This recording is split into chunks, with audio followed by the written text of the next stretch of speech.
Supë me mish të përgatitim për sot me pasta orzo me patate dhe karota.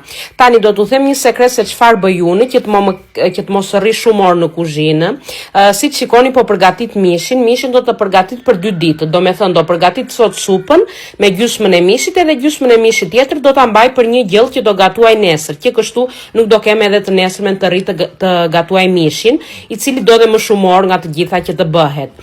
Tani në fillim si të shikoni unë e skuq mishin, një herë pa vaj derisa ti ikin ujrat e shumta, edhe pastaj do t'i hedh vajin, do t'i hedh qep karota dhe spec që të skuqen gjitha bashkë, ujë kuptohet, turmeric, piper të zi dhe kripë, do ta mbyll tenxherën e presionit dhe do ta lë që të ziejë afërsisht 1 orë ose pak më pak.